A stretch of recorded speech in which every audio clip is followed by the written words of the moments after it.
2 heures pour crier leur ras-le-bol par le silence. De 12 h à 14 h ce 24 avril, certains usagers des services de téléphonie mobile comme Christabel ont suivi le mot d'ordre de boycott lancé via les réseaux sociaux pour dénoncer des coûts d'appel élevés et une connexion Internet instable. On ne s'est pas tué en 2 heures. A contrario, François a dit non à ce mouvement. Pour ce quinquagénaire, impossible de bouder son opérateur même 5 minutes, malgré des services approximatifs. Ils ne peuvent pas y adhérer. De nombreux artistes et personnalités publiques ont associé leur image à ce plaidoyer pour faire pression sur les multinationales incriminées. Les associations de consommateurs espèrent faire pression. Pour elles, la première journée est un plein succès. Nous nous réjouissons que les consommateurs eux-mêmes aient décidé d'être désormais très actifs, qu'ils puissent prendre leur destin en main face au silence ou alors face aux solutions attendues des opérateurs et des pouvoirs publics. Pour cet économiste, les utilisateurs pourraient arriver à des solutions structurelles s'ils perdurent dans cette lutte, soit 3 jours de boycott par semaine pour une durée minimum de 3 mois. En France, les abonnés ont des numéros spéciaux qu'ils appellent gratuitement. De 22 h à 6 h, les appels sont systématiquement gratuits. Qu'on appelle chez l'opérateur dont on détient les services ou chez d'autres opérateurs, c'est gratuit. Les SMS sont gratuits. Et non seulement ça, à partir de son mobile, on peut appeler tous les numéros fixes de la France, d'un ensemble de pays sur le continent africain, sur le continent asiatique. L'Amérique du Nord, c'est systématique. Pendant ce temps, un regard inquisiteur est lancé aux agences de régulation du secteur des télécommunications, notamment l'ART, l'Antique et le Mines-Postel.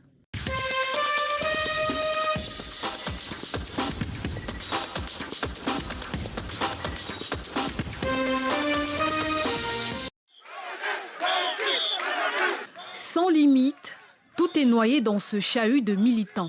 Messages de soutien, arguments et colère.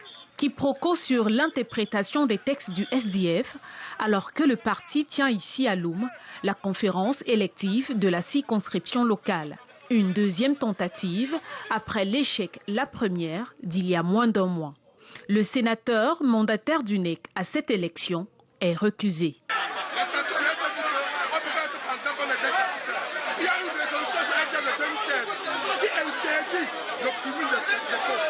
Ce qui fait en réalité problème, c'est la candidature de l'adjoint au maire au poste de président de la circonscription électorale. C'est un cumul que les textes du parti refusent. Nous sommes déçus qu'il a pris un engagement ici quand il est descendu en disant qu'on devait avoir le respect des tests.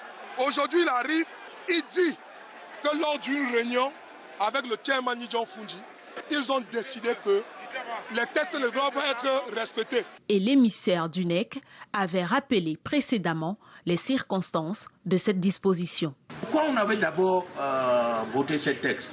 C'est parce qu'on s'est rendu compte que des fois, quand quelqu'un est PCE, il est maire, pour faire la liste pendant l'élection, il supporte. Il fait d'une façon où il écarte certains militants. Aujourd'hui encore, le non-respect des textes crée le blocus. Et le sénateur superviseur n'a plus de mots. Laissez-moi, mon cher. Laissez-moi.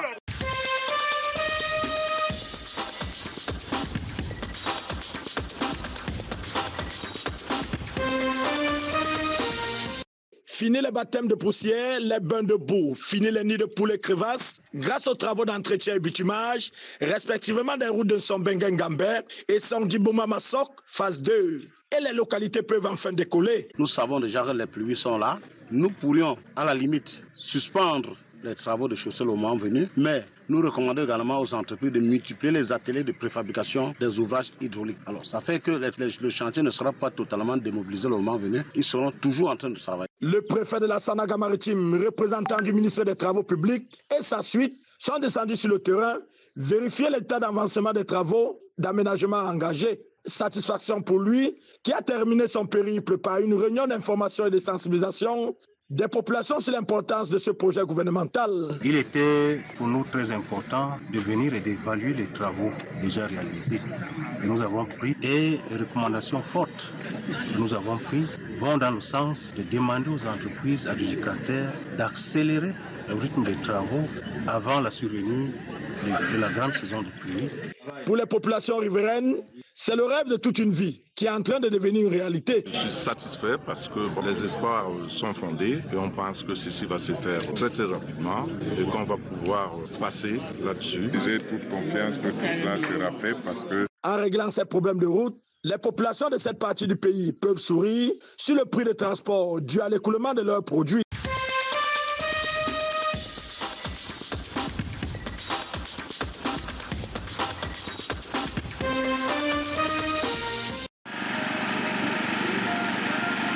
Des bruits des groupes électrogènes dans les oreilles au prix de l'énergie électrique.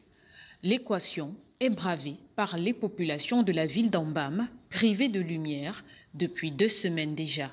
Vraiment, nous sommes en difficulté depuis 2 semaines qu'on n'a pas la lumière.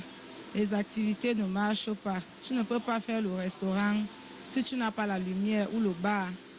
Tu ne peux pas conserver la nourriture. On souffre, on vit comme des souris, pas de courant. Moi qui vous parle là, j'ai perdu mon téléphone Android parce que je cherchais là où mettre ça en charge à cause du courant.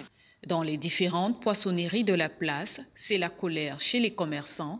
Ils enregistrent d'énormes pertes en produits avariés. Nous avons eu souvent des coupures de 2, 3 jours, 4, 5 jours. Mais actuellement, c'est pire parce que nous sommes en faillite. Vous avez constaté, tous mes congélateurs sont vides. Une situation qui a une incidence inflationniste sur le prix du poisson vendu à la braise. Ces derniers temps, vraiment, le prix du maquereau a tellement augmenté. Donc déjà, le marché ne passe pas et les prix augmentent chaque jour. De 1250 francs le kilo à 1550. Dans le noir, depuis une quinzaine de jours, les populations de la ville frontalière d'Ambam implorent une intervention salvatrice du gouvernement.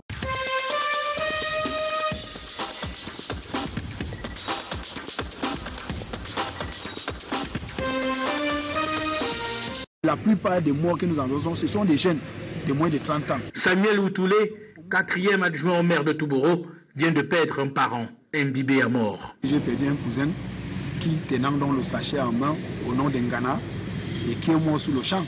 À Mbaïmboum, dans l'arrondissement de Touboro, on ne compte plus les décès dus au whisky conditionné dans des sachets de moins de 50 millilitres. Au moins 95% des décès que nous enregistrons ici proviennent de la consommation de whisky en sachet. Dans cette partie du Nord Cameroun, frontalière au Tchad et à la RCA, la vente de ces breuvages fait le bras de fer à l'interdiction de production et de commercialisation prise le 11 avril dernier par le ministre des Mines, de l'Industrie et du Développement technologique.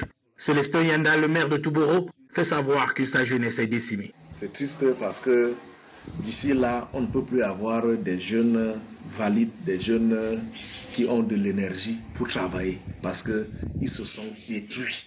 Les jeunes se shootent au quotidien à cet alcool à 30, 40, voire 50 degrés, parfois frélaté et additionné à plusieurs psychotropes. Les cas des accidents de la voie publique, les agressions physiques. Nous recevons aussi quelques cas de personnes qui souffrent de maladies de foie qui sont dues à la consommation abusive des whisky en sachet. Cet or boyau coûte moins cher. C'est là une des raisons évoquées. D'aucuns disent que pour enlever les soucis. Et il y a des personnes qui ne mangent pas.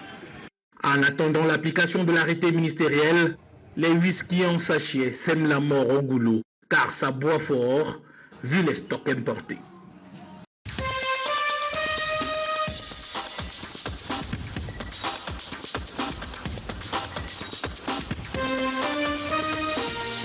Ce sont au total 75 jeunes qui ont été formés dans la lutte contre la fièvre Marburg au sud du Cameroun, dans le département de la vallée d'Untem. L'objectif de la Croix-Rouge, initiatrice de cette formation, est d'accompagner le ministère de la Santé publique dans la lutte contre cette fièvre. Le ministère de la Santé est en train de faire des efforts et dans les efforts du ministère de la Santé, la Croix-Rouge, en collaboration avec les fédérations internationales de Croix-Rouge, ont donc décidé d'appuyer le ministère dans ces efforts-là.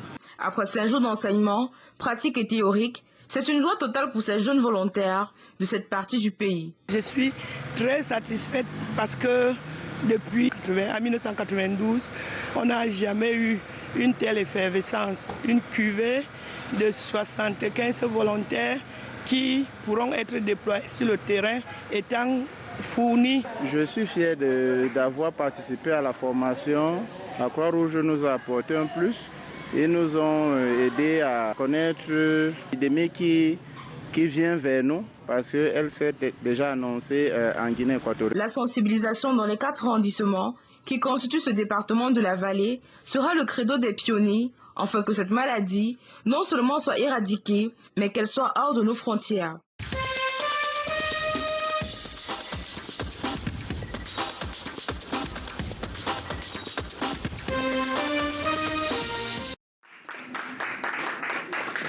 Les universités de Marois et de Garoua, désormais liées par un partenariat gagnant-gagnant, elles viennent de signer un mémorandum d'entente ce lundi 24 avril.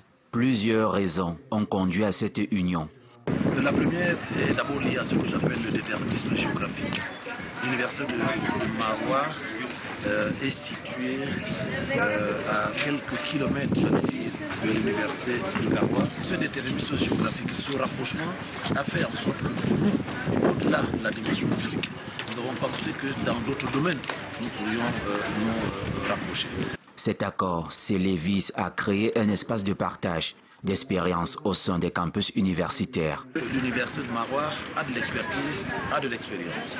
L'université de Garoua a de l'expertise, a de l'expérience. Et nous avons pensé effectivement que dans des domaines tels que les aspects académiques, dans des domaines tels que la dimension heuristique, nous pouvons effectivement échanger, nous pouvons mettre ensemble ce que je pourrais appeler des projets collaboratifs. Cette coopération, qui s'annonce plus dense, va s'étendre à d'autres champs plus attractifs. Au-delà de ce qu'on pourrait appeler les champs classiques dédiés aux universités, à savoir l'enseignement, à savoir la recherche, à savoir l'appui au développement, à savoir la professionnalisation, à savoir la numérisation des enseignements, à savoir l'employabilité et même l'assurance qualité, que nous pouvons effectivement aller au-delà de ces champs-là pour faire en sorte que l'université de Marois et l'université de Garoua deviennent véritablement des pôles attractifs sur le plan national, sous-régional, continental et même international.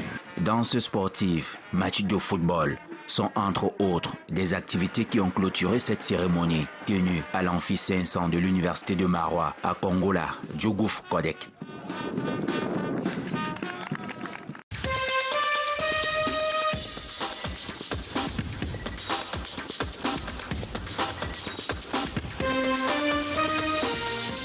Nous sommes à Edea, c'est ici, au quartier Gare, qu'on trouve le pionnier du karaté de la Sanaga maritime, Maître Masso Joseph. Puisqu'il s'agit de lui, est ceinture noire Sedan. Âgé de 69 ans, il est frappé d'une santé très précaire. Une raison qui l'a amené à ranger sa ceinture définitivement. Pour les raisons de santé, j'ai mal utilisé mon corps, mon cartilage, c'était possible. Ma fille était malade pendant 8 ans. Rappelons que son amour pour les arts martiaux remonte il y a 56 ans au judo populaire de Douala, au quartier Nebel, où il fit ses premiers débuts. Les gens s'entraînaient, j'allais voir les entraînements et ça m'a plu. C'est pour ça que ça m'avait intéressé. Je me suis inscrit. Après avoir formé de nombreuses générations de karaté, Majokano de ce qu'il a laissé aujourd'hui comme relève. C'est pour ça que j'ai pris une décision qui doit évoluer et éclairer parce que le karaté n'est plus brut. Donc, on peut progresser en technique, on peut progresser en combat. Néanmoins, pour lui assurer une retraite bien méritée, la Ligue départementale du karaté de la Sanaga maritime, dont les dirigeants sont la plupart ses apprenants, a décidé de rendre un dernier hommage à leur maître. Dans la Sanaga maritime, nous avons des icônes comme celle. C'est que dès le bas âge, il m'a formé. Il m'a toujours appris le respect, l'obéissance et la discipline. Voyant mon père me donner la passe, je me pose la question, est-ce que grâce sera pour que je puisse aussi en arriver là où il se retrouve aujourd'hui?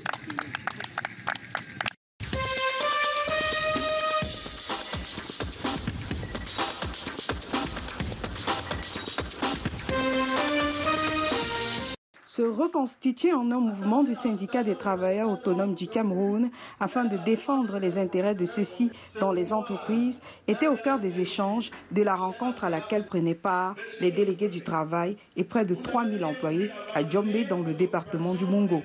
Le mouvement syndical participe de la promotion du dialogue social. Le mouvement syndical participe de l'amélioration des conditions de vie des travailleurs. À quelques jours de la célébration de la 137e édition de la journée dédiée aux travailleurs, ces derniers entendent œuvrer ensemble pour l'essor des entreprises, mais aussi l'amélioration de leurs conditions de travail et le traitement salarial. La journée internationale du travail est un symbole. Et en mettant notre assemblée dans cette semaine, nous voulions à la fois commémorer le travailleur, mais aussi nous souvenir de ceux qui sont morts. Donc nous nous inscrivons dans la logique des martyrs et nous allons tout faire pour que notre combat se poursuive dans le respect de la réglementation et des institutions républicaines. Au terme des échanges, un nouveau bureau a été mis sur pied, lequel est attendu sur le terrain des grands chantiers.